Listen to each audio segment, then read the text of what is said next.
शिवशंकरांनी दिले उत्तर या 3 प्रश्नांचे. माता पार्वती 3 प्रश्न. प्रभू, माझा पहिला प्रश्न आहे की कोणत्या स्त्रीच्या नशिबी पुत्रप्राप्ती नाही. माझा दुसरा प्रश्न असा आहे की कोणता दागिना परिधान केल्याने पुरुष किंवा स्त्रीच्या वेदनादायक मृत्यू होतो. माझा तिसरा प्रश्न असा आहे की स्त्रीच्या कोणत्या शृंगारामुळे तिला स्वर्गात स्थान मिळते. भगवान शिव म्हणतात, पार्वती, तुझे 3ही प्रश्न खूप महत्त्वाचे आहेत. जो कोणी या 3 प्रश्नांची उत्तरे समजून घेऊन मिळालेले ज्ञान जीवनात लागू करतो त्याला जीवनात आणि मृत्यूनंतरही स्वर्गाची प्राप्ती होते. भगवान शिव म्हणतात, पार्वती, आता मी तुला तुझ्या 3 प्रश्नांची उत्तरे एका छोट्या कथेद्वारे देईन जेणेकरून तुला व्यवस्थित समजेल. पण माझी एक अट आहे की जोपर्यंत मी ही गोष्ट सांगतो तोपर्यंत तुम्ही मनापासून ऐकत राहा. तेव्हा पार्वती म्हणाली, ठीक आहे भगवान, मी तुम्हाला वचन देते की मी कथा पूर्ण ऐकेन. तुम्ही कथा सुरू करा. तर मित्रांनो, तुम्ही आमच्या या कथेत हरवण्याआधी माझी तुम्हाला विनंती आहे की आमच्या चॅनलला सबस्क्राईब करा आणि कथेच्या शेवटपर्यंत सोबत राहा. कारण अर्धवट कथा ऐकल्याने नेहमी अर्धवट ज्ञान मिळते जे आयुष्यात कधीच उपयोगी पडत नाही. तर कथेला सुरुवात करूया. भगवान शिव म्हणतात, पार्वती, पर्वताचा पायथ्याशी एक छोटेसे गाव होते. त्या गावाच्या प्रमुखाला 2 मुलगे होते. मुलाचे लग्न झाले होते. गावाच्या प्रमुखाची बायको आणि मोठ्या मुलाची बायको दोघेही दुष्ट स्वभावाचे होते. प्रमुखाच्या पत्नीचे आपल्या मोठ्या मुलाच्या सुनेवर खूप प्रेम होते, पण धाकट्या मुलाची बायको अतिशय चांगल्या स्वभावाची होती आणि ती एक धर्मनिष्ठ स्त्री होती आणि घरची सर्व कामे एकटीच करत असे. असे असतानाही प्रमुखाची पत्नी आणि त्याच्या मोठ्या मुलाची सून नेहमी धाकट्या सुनेचा अपमान करत. भगवान शिव म्हणतात, पार्वती, मुखियाच्या मोठ्या मुलाच्या सुनेला मुलगा झाला. दुसरीकडे धाकट्या सुनेला मुलगी होती, पण तिला मुलगा नव्हता. भगवान शिव म्हणतात, पार्वती, प्रमुखाची पत्नी आणि मोठी सून नेहमी लहान सुनेला मुलगा न झाल्याबद्दल टोमणे मारत असत, पण ती बिचारी काय करू शकते, ती नेहमी ऐकायची. आता मी प्रथम तुम्हाला प्रमुखाच्या धाकट्या सुनेची गोष्ट सविस्तरपणे सांगतो. या कथेतून तुम्हाला तुमच्या पहिल्या प्रश्नाचे उत्तर मिळेल, त्यामुळे कथा फार काळजीपूर्वक ऐका. तुमचा पहिला प्रश्न होता, कोणत्या स्त्रीच्या नशिबी मुलगा नाही. भगवान शिव म्हणतात, प्रमुखाची पत्नी ही अत्यंत दुष्ट स्वभावाची स्त्री होती. तिच्या कुटील स्वभावाने घरातील सर्व सदस्य त्रस्त झाले होते. प्रमुखाच्या धाकट्या मुलाच्या सुनेचे नाव सुमन होते.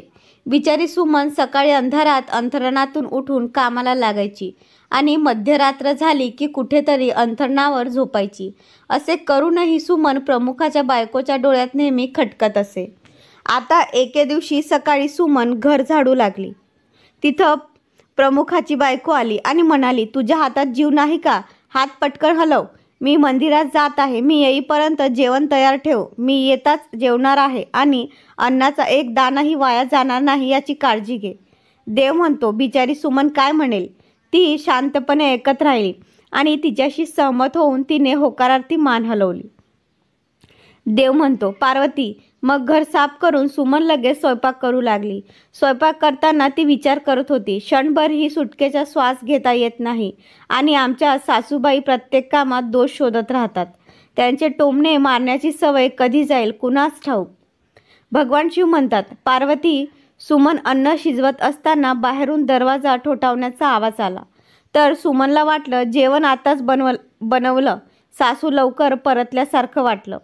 तेवढ्या सुमनने दरवाजा उघडला आणि तिथे एक साधू उभा असलेला दिसला. आता साधू म्हणू लागला, मुली, तुझे लग्न चिरकाट टिकून राहो. बाबांना थोडे अन्न दे, मला खूप भूक लागली आहे. भगवान शिव म्हणतात, पार्वती, सुमन ही अतिशय सभ्य आणि सुसंस्कृत स्त्री होती. त्यांनी साधू महाराजांना भोजन देण्याचा विचार केला, पण सासूबाई आल्या तर त्या काय म्हणतील असा विचार करू लागली.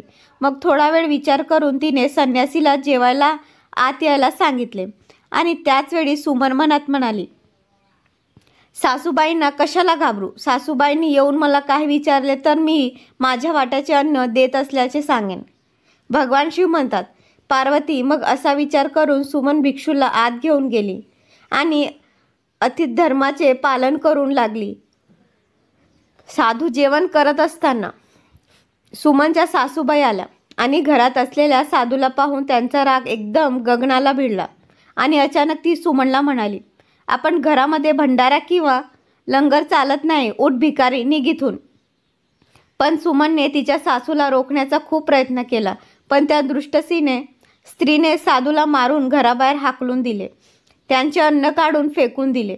आता तिचा राग सुमनवर भडकला आणि ती म्हणाली, मी तुला अन्नाचा एक दाणाही वाया घालवू नकोस असे सांगितले होते, पण तू काय केलेस? तू या महात्माला खायला इतकं अन्न दिलं. भगवान शिव म्हणतात, पार्वती सुमन घाबरत म्हणाली, आई, मी त्याला माझ्या वाट्याचे अन्न दिले होते. यात इतकं चांगलं वाईट म्हणण्यासारखं काहीच नाही.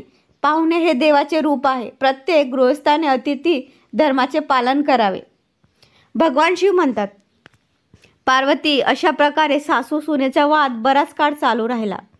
शेवटी त्या कुटील सासूने सुमनला घरातून हाकलून दिले. आता बिचारी मुलगी रडतच दार वाजवत राहिली, पण सासू दगडासारखी झाली. तिचे मन विरगले नाही. आता सुमनकडे एकच पर्याय उरला होता, तो म्हणजे तिच्या घरी माहेरी परतणे. भगवान शिव म्हणतात, पार्वती, अशा प्रकारे सुमन दुःखाने तिच्या मातृगृहाकडे निघून गेली आणि मध्येच घनदाट जंगल होते. भुकेने व्याकुळ होऊन सुमन आपल्या माहेरी जात होती. मग अचानक ढगांचा गडगडाट झाला आणि जोरदार पाऊस सुरू झाला. भगवान शिव म्हणतात, पार्वती, सुमनने पावसापासून वाचवण्यासाठी झाडाचा आश्रय घेतला. मात्र पावसाचा जोर इतका होता की त्यातून बाहेर पडणे कठीण झाले. आता त्याच झाडाचा मुळाशी कोठार होते. पाऊस थांबल्यावर ती बाहेर येईल आणि जोपर्यंत पाऊस पडत असेल तोपर्यंत कोठाराचा आत राहून पावसापासून स्वतःला वाचवता येईल असा विचार करून सुमन कोठारामध्ये शिरली. भगवान शिव पुढे म्हणतात, पार्वती, जेव्हा ती सुमन ऋषाच्या कोठारात गेली तेव्हा तिला त्या कोठारात एक ऋषी दिसला. ते ऋषी दुसरे कोणी नसून विष्णूच होते. तेव्हा विष्णू म्हणाले, बाळा, रडू नकोस. मला माहीत आहे की तुझे घरचे लोक तुझा अनादर करतात कारण ते वाईट स्वभावाचे आहे. तुला टोमणे मारतात कारण तुझ्या वहिनीला मुलगा झाला आहे आणि तुला अजून मुलगा झाला नाही. तू काळजी करू नको.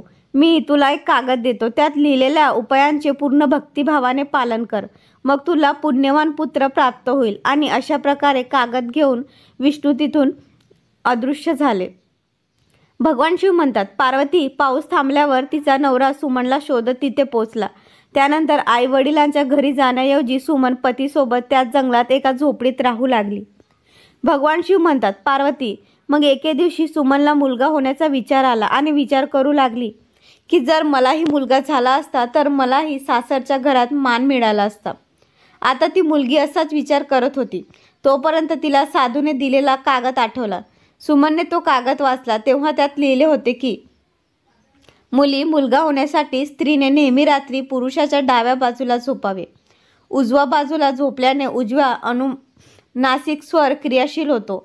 त्यामुळे जेव्हा जेव्हा पुत्रप्राप्तीची इच्छा असेल तेव्हा त्या स्थितीत मिळण्यापूर्वी पुरुषाचा डावा स्वर आणि स्त्रीचा डावा स्वर सक्रिय होईल याची खात्री करावी.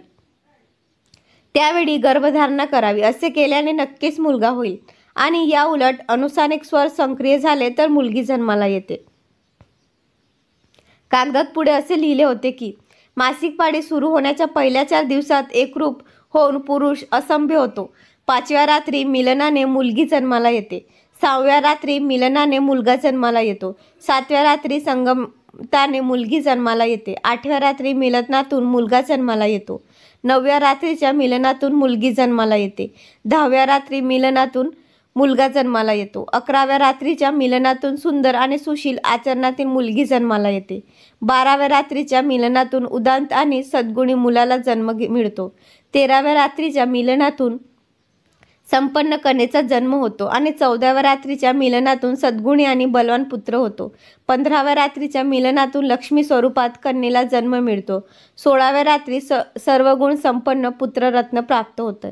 भगवान शिव म्हणतात, पार्वती, अशा प्रकारे 16व्या रात्री सुमनने आपल्या पतीशी एकरूप होऊन गर्भधारणा केली. आता सकाळी अंघोळ करून पूजा उरकून सुमनचा नवरा लाकडे तोडायला गेला. तोपर्यंत वादळ आले. आता वादळात सुमनची झोपडी उडून जाते आणि मुसळधार पाऊस सुरू होतोय. आणि मग तिने स्वतःला पावसापासून वाचवण्यासाठी झाडावर पत्ता लिहिला. हा पत्ता त्याच कोठाराचा होता ज्यात ती सुमन पावसापासून वाचण्यासाठी लपली होती. सुमनने झाडावर पत्ता लिहून ठेवला होता जेणेकरून तिचा नवरा परत आल्यावर झाडावर लिहिलेला पत्ता वाचून त्याच झाडाजवळ येईल. पुढे भगवान शिव म्हणतात, पार्वती सुमन येऊन त्या कोठारात लपते. भगवान शिव म्हणतात, पार्वती ज्या झाडाच्या मुळाशी एक कोठार होते त्यात ती सुमन गेली. त्या झाडाच्या वर 2 राक्षस राहत होते.